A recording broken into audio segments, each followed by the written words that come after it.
dates, drinks, and what the women claimed were drugs. I took a sip of the drink, and that was the last thing I remember. How many of you believe you were drugged? So why do they keep going back to him? If I had just gone to the police sooner, I'm so sorry. The devil doesn't look like the devil all the time. He can look like a normal human being. Tonight, how they joined forces to crack his web of lies. Mr. Marsalis had kept a list of names on his computer, the yearly calendar of women. And how this woman's secret weapon would finally stop the cross-country con man.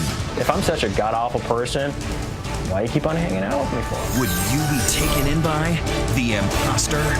Who are you? Here now, David Muir and Elizabeth Vargas.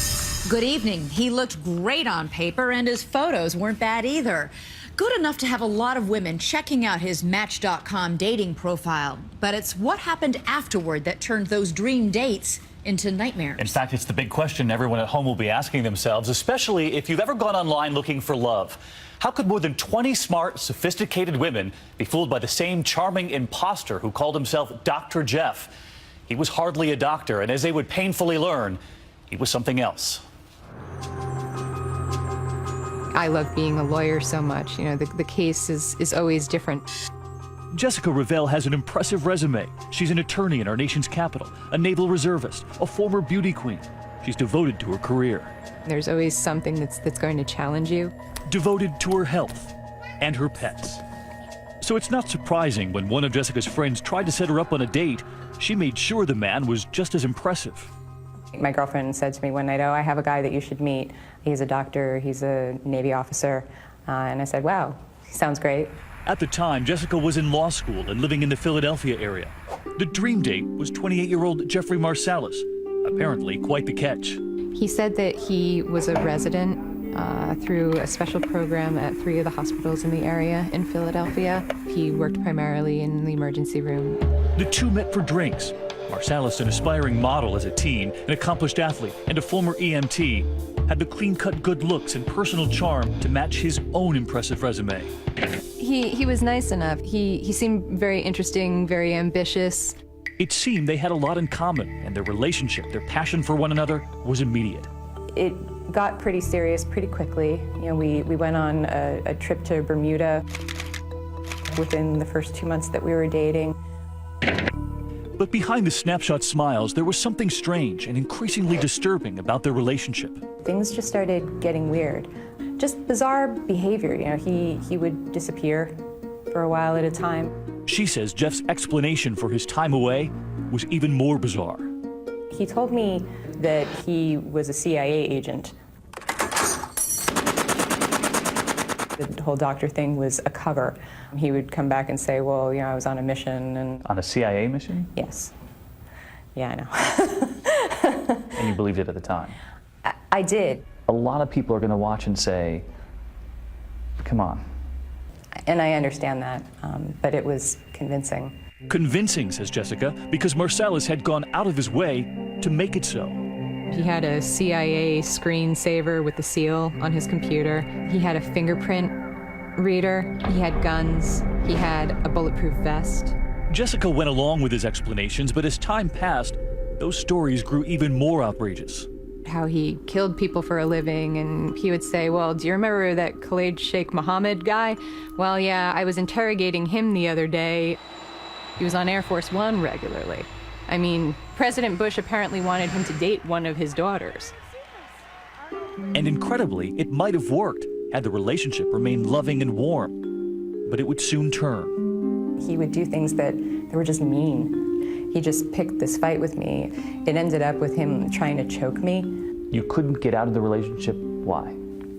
Because anytime I tried to get out of the relationship, he would threaten me with something. What would he say? He was going to kill a member of my family or one of my friends. Were you scared? It was horrible. But her fear was not enough to keep her from saying yes. You were engaged to him? I would say that loosely, yes. This is the stone that we used for the engagement ring. How could you ever say, yes, I'll marry you? He threatened me. And that's why I said yes, I had to. And Jessica says as her questions began to mount, there was something else haunting her. suspicions and fears about an incident that had happened way back at the beginning of their relationship. It was our second date. So he came to my apartment, I opened a bottle of wine, and I remember kissing him in my kitchen after having had, I think, probably about the entire bottle of wine between the two of us. And that's the last thing that I remember before. You don't remember anything else? No, and the next morning I just woke up not feeling very well. Did you know that there had been intercourse? Yes, I could physically feel that it had happened, but I didn't remember a moment of it. Jessica found it strange that she'd blacked out from a relatively small amount of alcohol. But the morning after, she says Jeffrey acted like everything was fine. Oh, what a great night we had last night, how fantastic it was, and what a great experience it had been. But as time wore on, she says Jeffrey wore out his welcome. How did you get out? I just frankly hit rock bottom. And I said, that's it, I'm done. I can't do this anymore. Still fearful, Jessica contacted police and began the process of getting a restraining order against Jeffrey Marsalis. But just as she thought she was going to get him out of her life, an unexpected phone call. I got a phone call saying you might want to call the Philadelphia Special Victims Unit. I think they need to talk to you. It turned out plenty of other women had their own strange stories about Jeffrey Marsalis, and they'd begun sharing those stories with police. How many of you believe you were drugged? No question in your mind? No question. When we come back.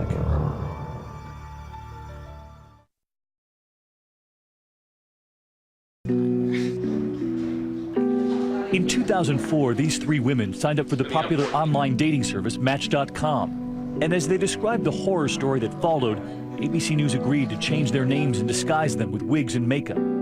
Donna, at the time a 37-year-old with a job in marketing, had grown tired of the bar scene. Rachel, just 23, had just begun a graduate program in counseling. She didn't know many people in town. I was new to Philadelphia at the time. I had just moved there 6 months prior. And Natalie, a 28-year-old scientific researcher who was just getting over a failed marriage. It was my New Year's resolution to finally get out and date again after about a year.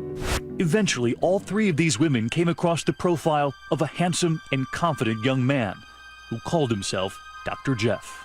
You've all seen this? Yes. It turns out that Jeffrey Marsalis, who'd been telling Jessica Revelle that he was out of town on CIA missions, was really on a mission of a different sort, to meet women online. Many of them. What made you think this was a guy you wanted to date? I think his profile was different than other profiles. He did have a lot of photographs. Some doctor pictures, I think vacation pictures, things like that, a lot of them. After communicating through email and by phone, the women agreed to a date. From there, events proceed with striking similarity. And you meet him, and what do you think? I thought he was attractive. You know, he was well groomed. He was very good looking and very tall and put together. We walked over to a bar, got in, sat down, and just continued having a nice conversation over a drink. Marsalis comes across as affable and ambitious. Curiously, he makes a point of showing his dates his medical IDs. Did you think this guy's trying to impress me? Yeah, I mean, normally you don't pull out your IDs. And as if being a doctor wasn't impressive enough, He said he had been accepted by NASA to be the flight surgeon. 2, 1, 0, and liftoff. Roger, roll, Endeavour. At some point would be going on a mission in the future. So you thought he worked for NASA? That didn't seem weird. No, because he had the language, the way he presented it, it was so believable. But before long, things would turn hazy. The last thing I remember is walking down the street after leaving a bar and complaining that I couldn't walk. Walking out of a bar and walking down the sidewalk, and that's the last thing I remember.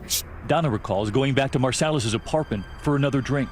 I took a sip of the drink, and that was the last thing I remember. And just like Jessica had years before, these three women say they awoke the next morning feeling terribly sick, scared, and confused. And you were in his bed? I was in his bed, but I just didn't know where I was. And you had no clothes on? Correct. I do recall waking up in his bed, naked, and I am not somebody that goes home with somebody and has sex on the first date. Rachel claims to have a vague but terrifying recollection of what happened during the night. I could feel someone on me. I knew he was trying to have intercourse with me, and then I said stop, and I said no, and I couldn't move my body. Were you horrified? I was panicking. I was so scared. But all of the women report the same thing, that Marsalis was a complete gentleman come morning. He was trying to be, really nice and like caring, and I'm really into you. What happened next would prove critical. All the women told us while they thought that something bad might have happened here at Jeffrey Marsalis's apartment, perhaps even criminal, they also told us he did a very good job convincing them that everything was all right. And they said they wanted to convince themselves. After all, they thought they'd found a catch. None of them went to police, and some of them dated Dr. Jeff again. You had sex with him? Yes. How long did this last, this relationship? Probably about 2 months. We talk on the phone every once in a while, maybe get together once every 3-4 months. So why? I thought, I don't want to be traumatized by this. So I kind of tried to smooth things over. Well, and thinking, oh, he's a doctor, like trying to rationalize it. It would go on like this for years. He would have never stopped. He would have continued to do what he was doing. Lieutenant Thomas McDevitt runs the Philadelphia Special Victims Unit. I've seen so many different crimes that, sometimes it's very hard to sleep at night. Detectives remember when this case all began, when another of Jeff Marsalis's ex-girlfriends came into this police interrogation room. She was there to report being date raped. We started an investigation thinking that, he had somehow drugged her and sexually assaulted her. Police then searched Marsalis's apartment, and what they found, they said, shed a whole new light on the real identity of Dr. Jeff and his elaborate world of lies. This here says he was a medical student at Drexel. Yeah, he never was a medical student. It turned out that Dr. Jeff was no doctor, instead a nursing school dropout. He never worked at that hospital? Never worked there, but he would go in there with the outfit on and sometimes wave to the security and walk people in. Police found the gun, the bulletproof vest, the fake top-secret documents that they say Marsalis had used to buttress his CIA story with Jessica Ravel. I mean, here you got him with a flight jacket, and even here he had it classified for your eyes only, like a proposal for terrorism. Total fake. Total fake. And of course, there was the NASA photograph. But we found out that these are pictures you take when you go down for your souvenirs at NASA. But authorities say the evidence that would break this case wide open was found right on Marsalis's own computer. Mr. Marsalis had kept a list of names on his computer. And what did he call it? The Yearly Calendar of Woman. And what did it detail? Under each year was a list of female names. Each represented individual women that Mr. Marsalis had had sexual contact with. Police would eventually contact almost everyone on that yearly Calendar of Woman. Several said nothing had happened, but many others said the muddy memories they had about Dr. Jeff started coming into focus. Things started to add up about that first night with him that made no sense. The pieces fit. So there's no question in your mind that there's truth to this? There's absolutely no question in my mind. He is the worst rapist that we've had in the city of Philadelphia, number-wise. After Jessica Ravel spoke with detectives, she believed she'd been raped by Marsalis and was overcome with guilt. If I had just gone to the police sooner, maybe I could have saved this from having happened to even one of them. And I'm so sorry. It was not your fault. No, it's not your fault. It was his fault. And I know that, but it doesn't help me sleep at night to know that.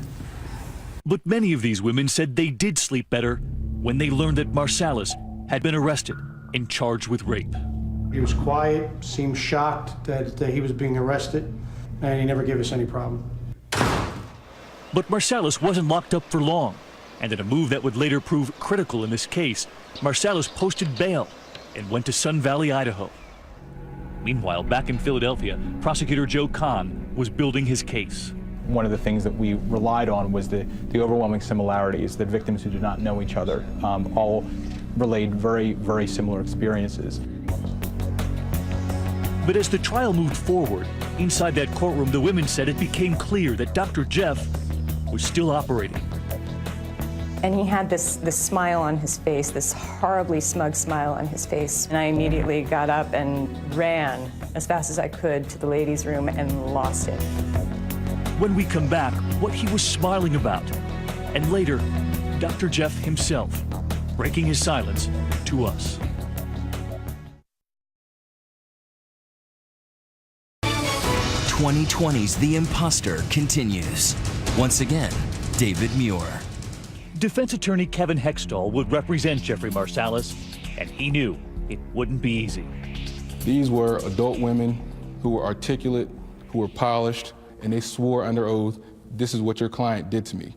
To make matters worse, he knew his own client's credibility was seriously in question. And he's claiming to be the head trauma surgeon at an area hospital. He's claiming to be an astronaut. He's confiding in somebody that he just met that he's involved in the CIA. But prosecutor Joe Kahn had problems of his own. No physical evidence. Or other evidence that would corroborate victim testimony about their assaults. So the case against Jeffrey Marsalis would hinge on the credibility of his accusers. Another 3 women from Marsalis's calendar of women pressed charges. As the defense attorney reviewed their sworn statements, he began to see reason for hope. The bottom line is that the stories don't make sense. They don't hold water. There was the first accuser.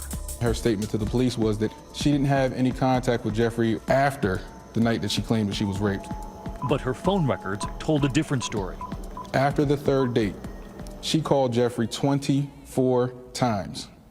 They had conversations that lasted up to 40 minutes. How do you explain the discrepancy then? It's a lie. The 2 other accusers were also problematic. One of the girls, after she was raped, she helped him get an apartment in her building where she's an apartment manager.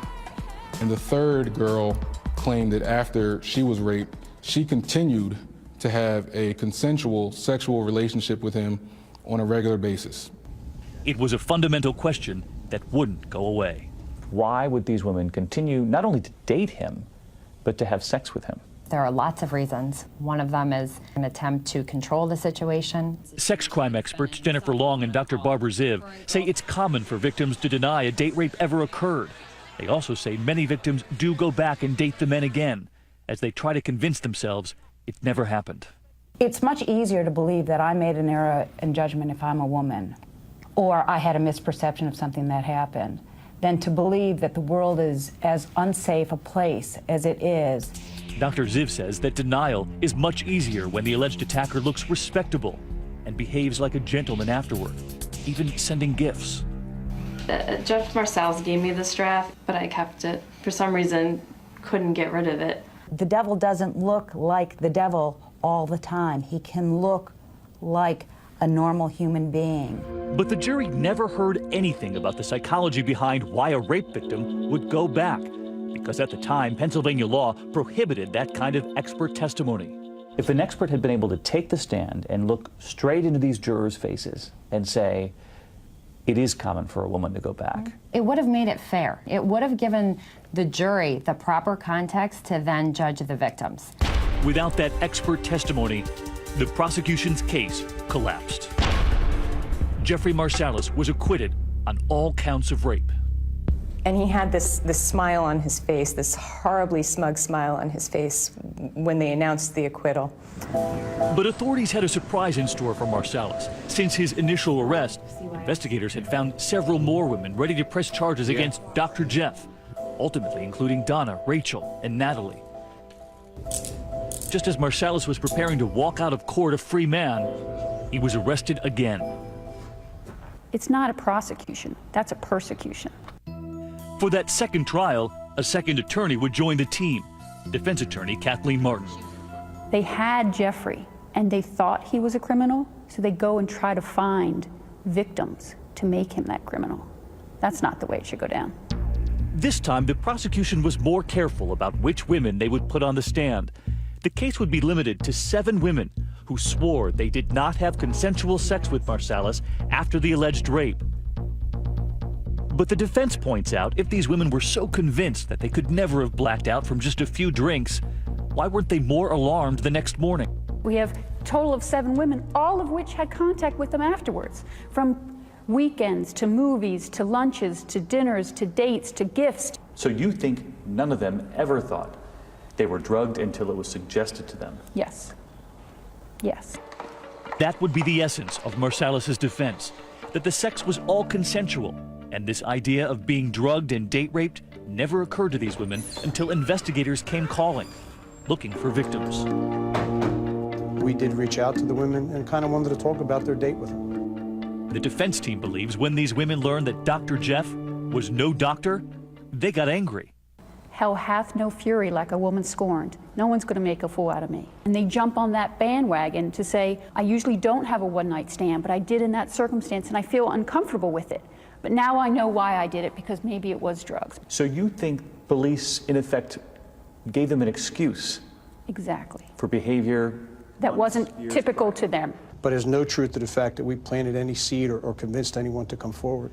The defense argued that all of you simply regret being taken by a smooth-talking playboy. What would be in it for us?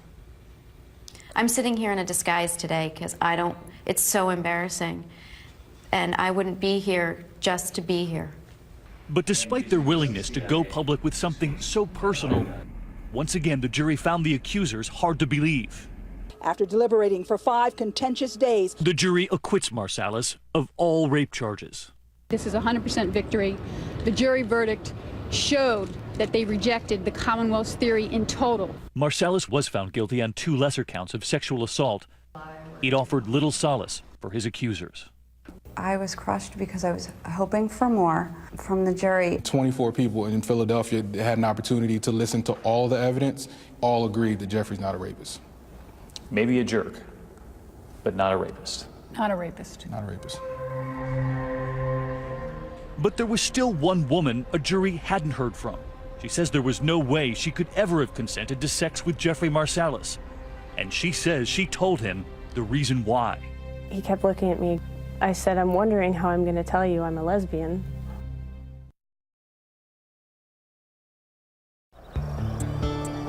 In the summer of 2005, after Jeffrey Marsalis was charged with multiple rapes in Philadelphia, he came here to Sun Valley, Idaho.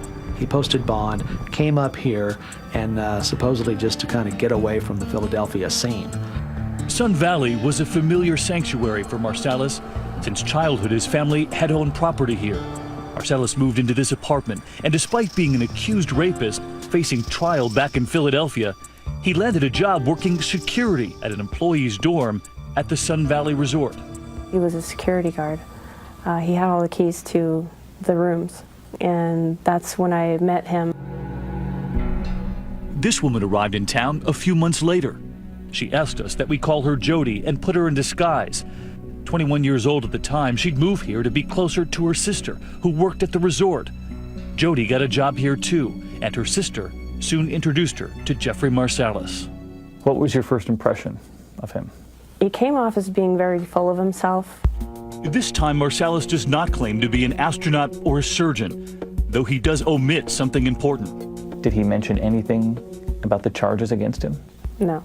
The trial that was impending? No. Having just moved here, Jody hasn't been out on the town, and she says when the two of them talked about going out that Saturday night, she thought, sure. We kind of just made casual plans to go get a drink.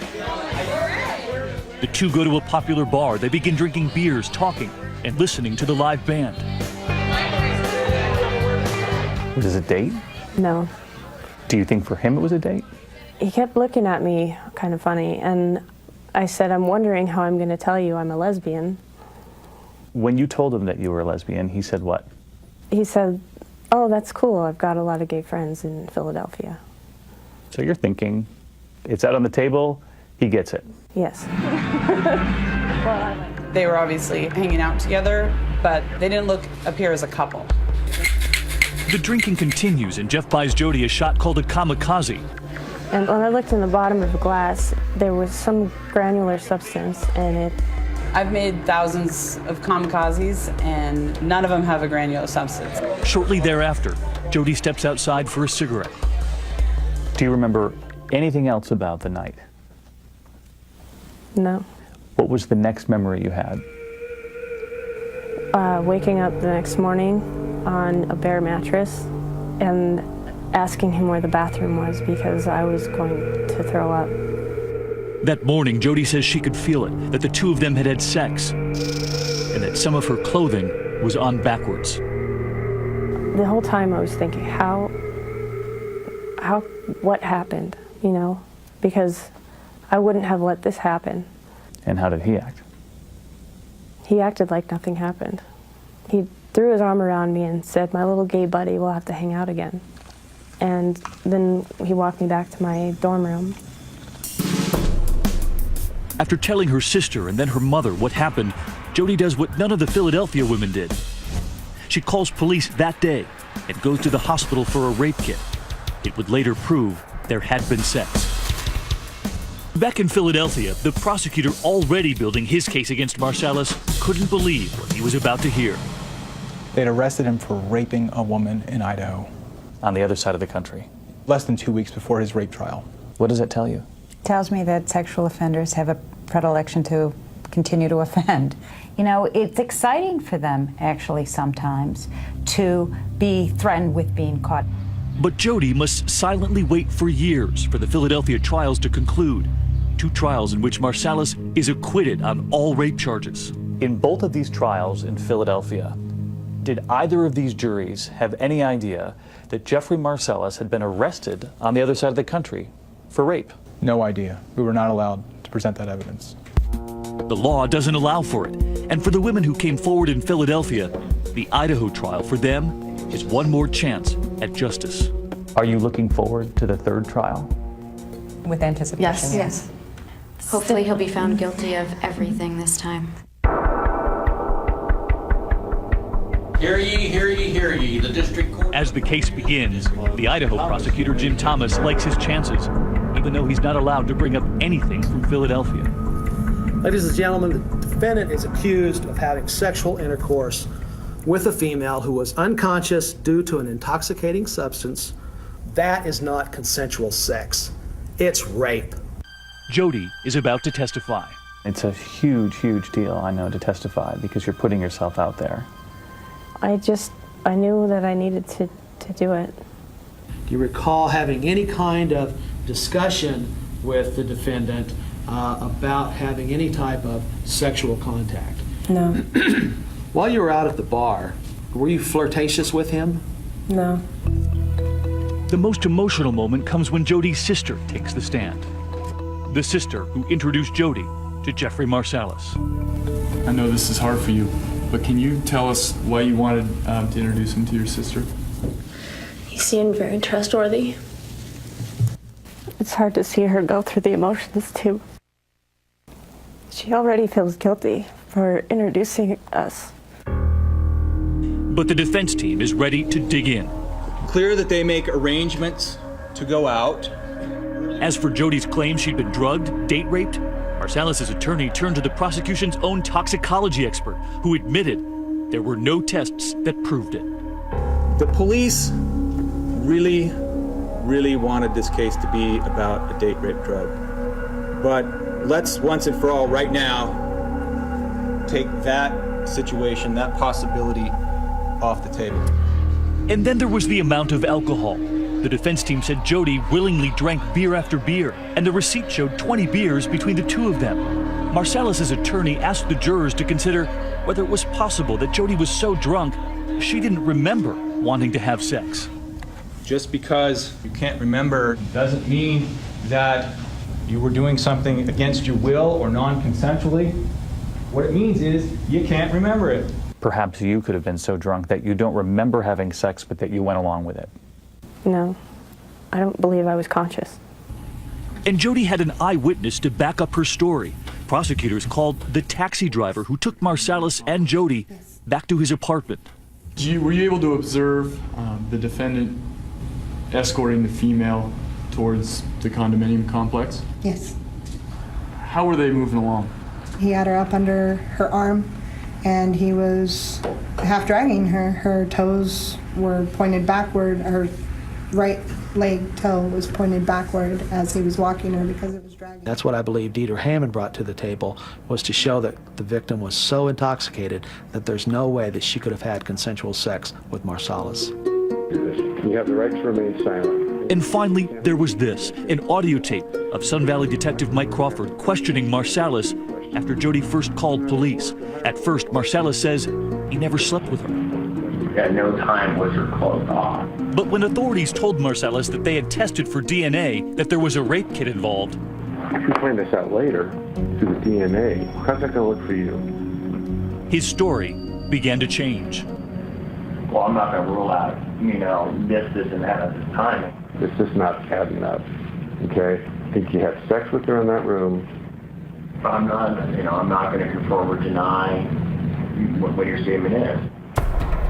And as Marsalis' version of the truth changes, the jury is left to decide which version they believe. Because Marsalis never took the stand, nor did he in either trial in Philadelphia. But he is about to break his silence with us. Authorities that I've spoken with have called you the worst date rapist in the nation's history. When we come back.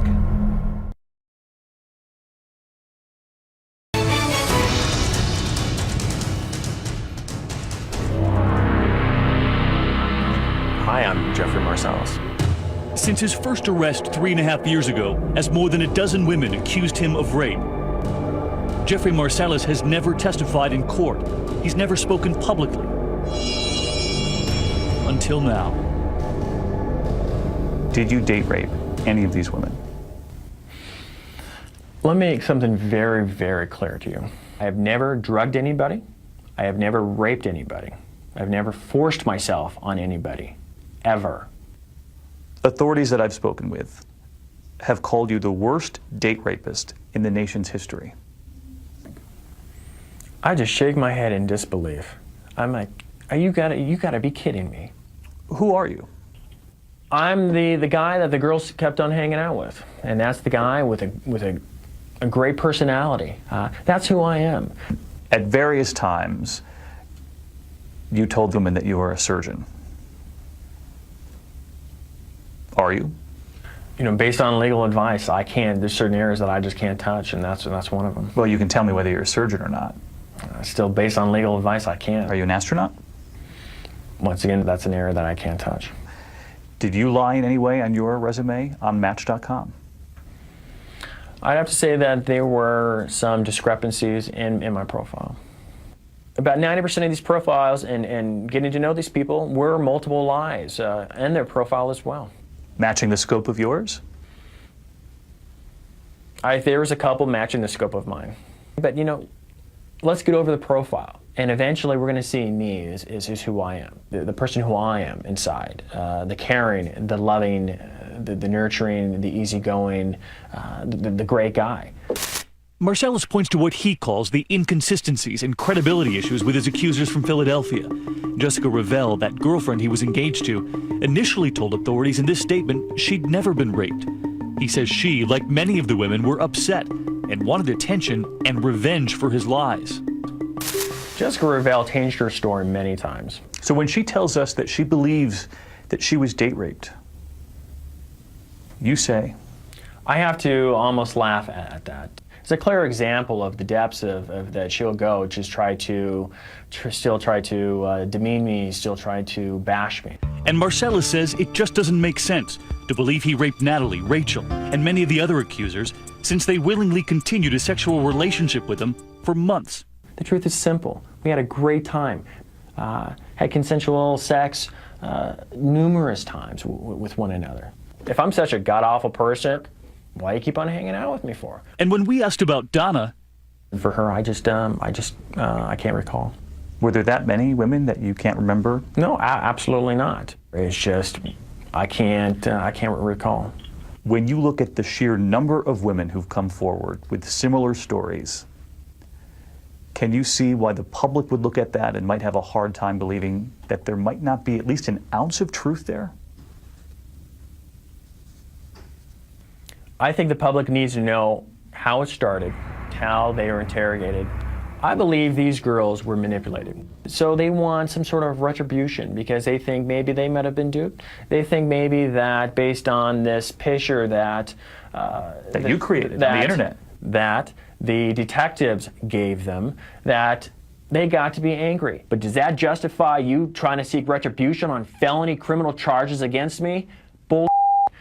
It's exactly that simple. If that's the case, then how do you describe this woman who had no idea that this was even going on back in Philadelphia, this Idaho woman, and yet she came forward and said she'd been raped? You know, I'm still trying to reflect I can't explain it. But what Marsalis did point to was that Jody, who claimed she told him she was a lesbian that night they went out, had been with other men. In fact, the prosecution never brought up her sexuality at trial. So the whole lesbian thing, gone. And all of the women who say there was some sort of date rape drug, Marsalis says there were never any test results that prove that, not even in Idaho. Did they ever find any evidence of any kind of drug in this Idaho case? No, they did not. The whole entire night, she was dressed. I mean, But perhaps most damaging in Idaho, that recording, that conversation with police. Because she was clothed, and I was taking care of her the whole entire night. Why did you tell police at first that there was no sex? You know, at that time, I felt cornered. And so I took more of a defensive stance of... A defensive stance, though, is one thing. A lot of people would look at this and say that's a flat-out lie. You know, you have to understand that I was intoxicated, too. So there was a lot of gray areas in between. Did we have sex? You know, how did this all happen? Which is precisely the question the Idaho jury was about to answer. We, the jury, find the defendant Jeffrey Marsalis. What they decided when we come back.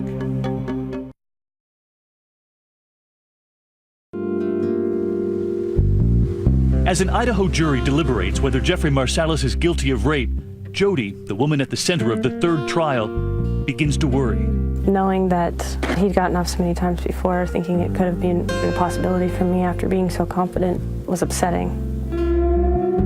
But after just 3.5 hours of deliberations, the jury returns, and the Idaho prosecutor, who hopes he's the one to get a rape conviction, scans the jurors' faces for some sort of sign. You try to watch the jurors, you try to look at them, see if they make eye contact with you. Nobody does, and all of a sudden you're concerned and worried that it may be a defense verdict. Mr. Marsalis, would you stand for reading of verdict, please? After 3.5 years of waiting through those 2 Philadelphia trials for Jody, it finally comes down to this. As to the offense of rape, we, the jury, find the defendant Jeffrey Marsalis guilty. Yes! Somebody in that courtroom shouted yes. Yes, I remember it. It was my girlfriend who was sitting next to me. I was very relieved to hear that guilty verdict. Marsalis stood stoically in the courtroom. And for that Idaho jury, it turns out it wasn't even close. The evidence was very substantial and overwhelming in finding him guilty. Another juror said it all came down to that description, that cab driver who saw Jody essentially being dragged into the apartment. I have to say that was really a turning point, whether she could consciously make the consent, you know, to have intercourse with them. And because it couldn't be brought up at trial, these jurors, for the first time, learn of the multiple women who have accused Jeffrey Marsalis back in Philadelphia, 21 in all. I was completely floored. I think my mouth just dropped. 4 years after Marsalis was first arrested, the Philadelphia prosecutor and Jessica Revelle, who nearly married Marsalis, both fly to Idaho to see Marsalis finally sentenced for rape. For the court and for her, I am sorry. For sentencing, the judge can now consider Marsalis' history back in Philadelphia. And now, only now, Marsalis tries to sound apologetic. I take responsibility for my actions, and I am truly sorry. I leave my fate in your hands, Your Honor.